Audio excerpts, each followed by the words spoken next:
Hi guys, welcome to my channel. I'm Lizette from Lily Soul New York, and today I want to talk about tracing your patterns.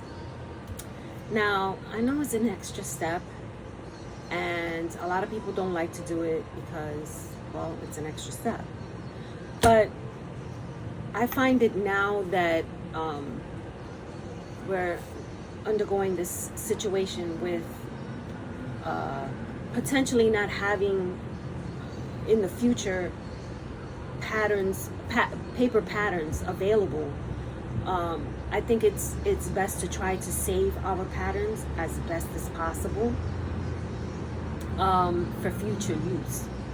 And I know everybody's going down the whole projector and PDF, and although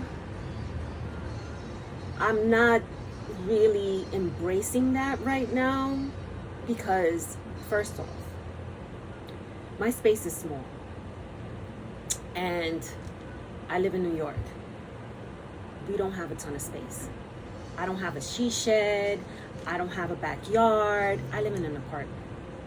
And with that being said, my space is not made for a large table that I can set up a projector to face down on it so that I can do all of that. That right now will not work out for me. Right now, in order for me to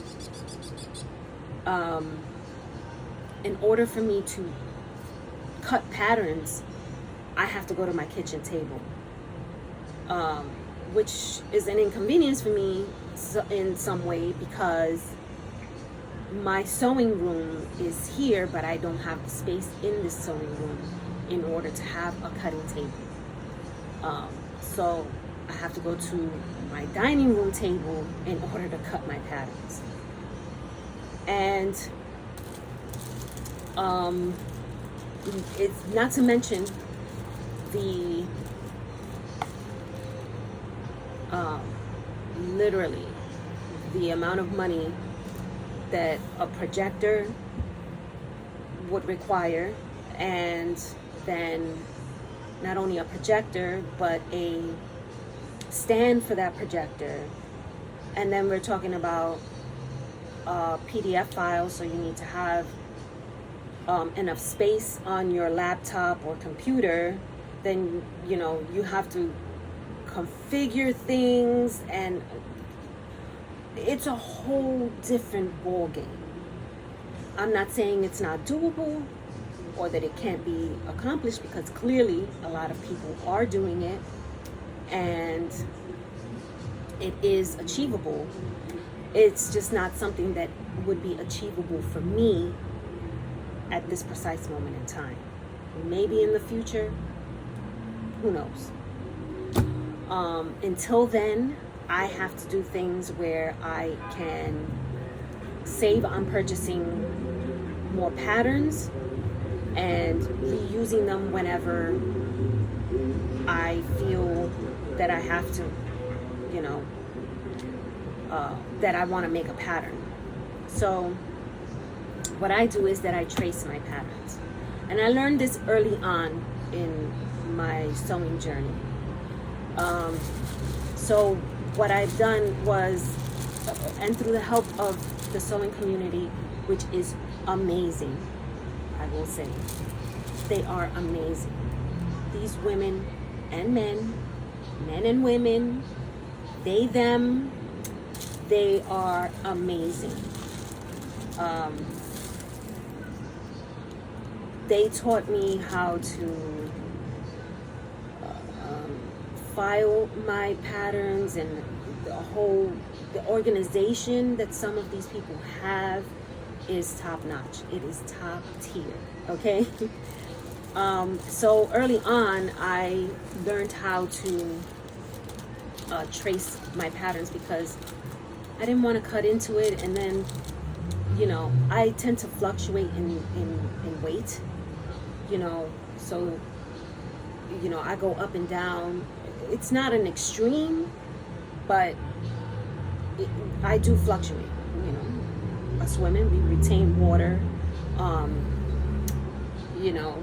couple of months you're not feeling great, and so Haagen-Dazs is visiting your home a little bit too often, and so you put on some weight, and then I don't know, spring comes around, summer comes around, and you want to look cute, and you start losing weight, and so then you're a different size yet again. So we tend to fluctuate in size, and so I didn't want to cut into my patterns that way. I wanted to maintain the pattern because it has, different sizes, and that way I can trace what size I need, and then save it. And if I want to use the pattern again and I'm not the same size, because I do tend to measure myself with every garment that I make. I just don't go off of what I was 3 months ago, because like I said again, you fluctuate in weight. So then you make this garment off of what size you were 3 months ago, and you're not that size anymore, and then the garment doesn't fit, and it's frustrating. Believe me, it's happened. This is why I do what I do now. So I've learned to trace my patterns to whatever particular size I need, when I need it, and we use that. And then I fold it up just like I do the paper pattern, and I put that traced pattern in with my envelope, so that if I need it again and it is cut out in the precise size that I need, then great, I don't have to do anything further. But if I need it in a bigger size, I have the paper pattern there in all of its sizes to, work it out. Now, you can use whatever paper you want. When I first started using pattern paper. Now, pattern paper it has these little numbers, and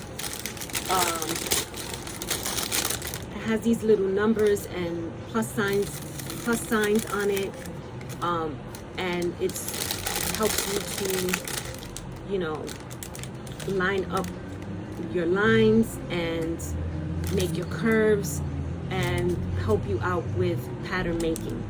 So this is pattern paper, and in the beginning this is what I was using. The pattern paper that I was using was very thick, and so I couldn't fold it up as nicely. This one is a little thinner, so it's more like notebook paper, so you can actually fold it up and it fits in an envelope. But the one that I was using was a little bit too thick, and it didn't fit very well in the envelope. And also, when I tried ironing it out, when I needed it again, it's a little bit difficult to iron out those wrinkles. So with thinner paper, if you run an iron or a dry iron over it, it allows you to press out the paper, and so then that way it lays flat. I use tissue paper. Now, this is the paper that I use, and this tissue paper comes in a roll, and I purchased it on Amazon. This is not a plug. I'm not asking you to go, if you can find it anywhere else other than Amazon, do that.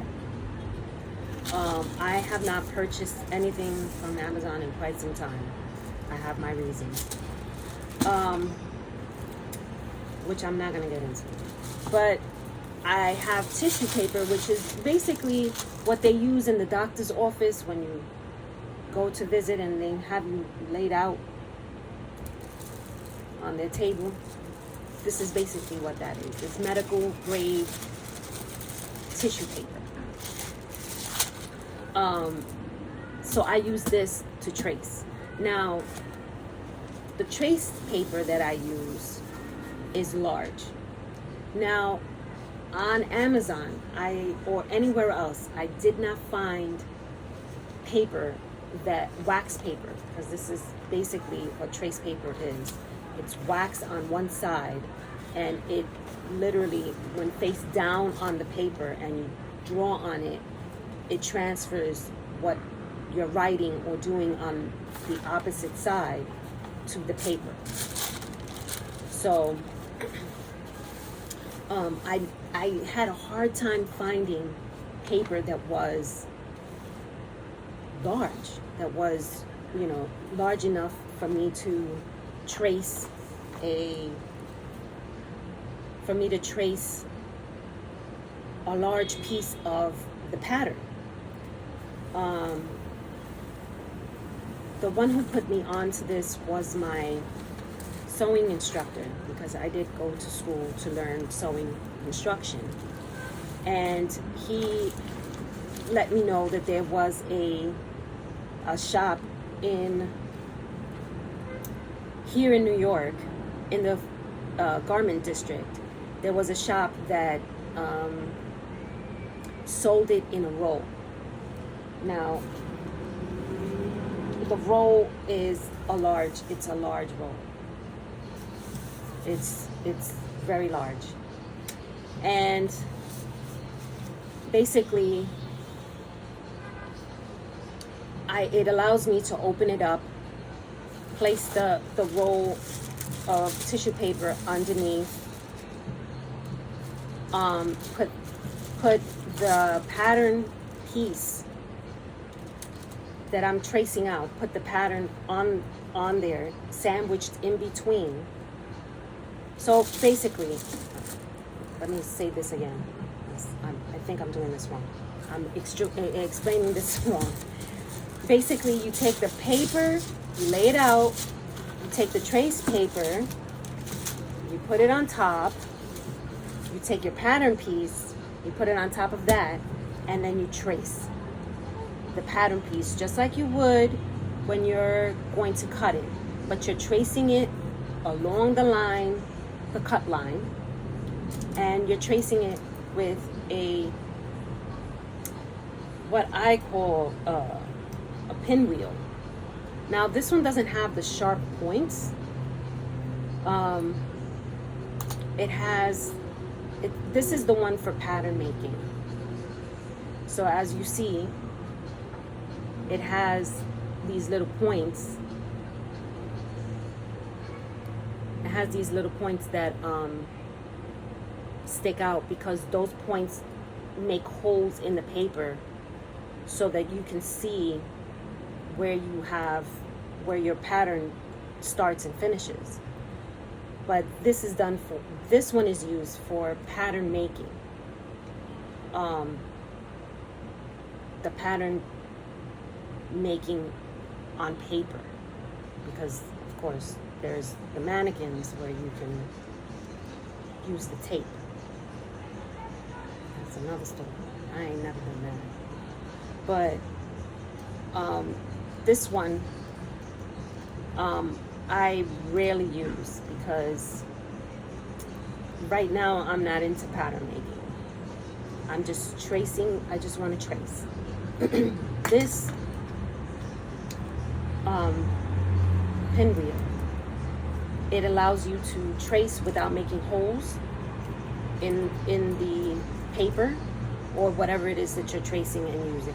So this is fantastic. As you can see, it has no sharp edges on it, and it does the trick. It is my it's one of the tools I need in order to trace my patterns. I also use embossing stylus. So these tools here, they come in different sizes, and the heads of them, all have different sizes, and these have on both sides. So some are larger than others, in the sense that the round part, you know, depending on what you're tracing, it has different sizes on them. So, and again, it's on both sides. So I got this and this from Amazon. I use these to write out the pattern number, to trace out the notches, to the grain line. I use this to basically trace the inside of the pattern, and all of the information on the pattern. That's what I use in order to trace it. And then the outside of the pattern, I use this. So tracing to me is very important. I'm going to show you right now what it looks like. So this is what the pattern looks like. Now this is just a pattern from one of my doll makes. So I make doll clothes as well. So this is just an example, because if I use anything else, it's too big for you to see. But basically, this is what the tissue paper looks like when you trace what is on the pattern onto the paper. And so as you see, I marked off the notches, the grain line is there, the number, the pattern number. It tells you what this is and how many to cut. And so basically, I trace what's on the pattern onto the paper the same way. And then I'm able to cut this out of my trace paper and use this as opposed to using my pattern, which I keep in its entirety. I fold it up and I put it right back in the envelope, and it has not been damaged in any way, and all the pieces are there. And if I need it again, or if by chance this rips or gets lost, or you spill something on it and you need it again, you don't have to purchase it again because you have it. You already own it. It's in its envelope, being very well protected, and you can trace it again. That's basically what I do. It is an extra step. A lot of people are like, I ain't gonna trace. I find that to be, that's too much. You know, when you have the money and the connection or the time to cut out patterns, you know, and you don't care about the environment, then by all means. You know, it all adds up. You know, you're saving on pattern and postage and money, and you know, my tissue paper and my trace paper lasts me. This is stuff lasts me for a very long time. It's not like I'm purchasing this on a regular basis. I tend to buy the largest roll that I can find in the widest length, because some patterns are really big. So I try to put it in the largest. I try to order the paper in the largest size with the most amount, and sometimes I buy 2 rolls, and that lasts me for, I mean, 2 rolls can last me more than 2 years, because I'm not sewing on a regular basis like that. And I tend to sew sometimes the same garment over because I like it that much. So I'm not, and I tend to, I don't like to waste the scrap. So if there's scrap tissue paper, I fold it up and I use it for smaller things, like if I'm making a bag, or if I'm making a dress for a doll, or if I'm making covers for my sewing machine. There are other projects that you can use the tissue paper for. So I try not to misuse what I have. It's all about being resourceful with what you are given and what you have the ability to hold on to. That's important. So yeah, I just wanted to go through some of the things that I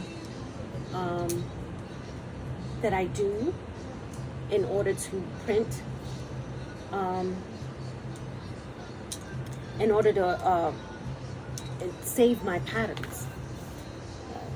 I don't like to be wasteful. And if it helps people to save money, because hard times happens to all of us, and so we want to be able to continue to do what we love. And sometimes we don't have the money to buy another pattern, and not for nothing, but some of these patterns are just repetitious. They put a different model in it with with different fabric, but it's the same garment. And if you can look at it and just go through the patterns that you have and make it, then why not just do it that way? Sometimes making clothes is about not just being creative, but being resourceful. And we need to learn to be resourceful with our patterns, being now that we have all these tariffs and patterns are going to be hard to come by, and sewing machines and God knows what else, and fabric, and I don't know, everything's pretty much going to hell. So we got to hold on to whatever we can when we have it. So that's basically what I wanted to come on here and talk to you about today. If there's any questions, if you got mixed up, I'm new to all of this, and myself, and being on here and trying to explain my theories to people, I'm not understood by everyone, and that's okay. But if you have a question in regards to what I was talking about today, which is tracing your pattern onto tissue paper so that you can save your pattern and use tissue paper that you traced on to make your garment. If you have questions in regards to what it is that I did here, let me know in the comments, and I will be more than happy to let you know what some of the tools were. I will try to link them if I can find them on Amazon. I will try to link them. But if you have a question about it, just hit me up in the comments, and I will respond to it in a timely manner. I hope everybody's having a blessed day. It's the first day of summer here, so I'm showing off my lemons. And and that you have a great weekend. Wishing you all continued blessings.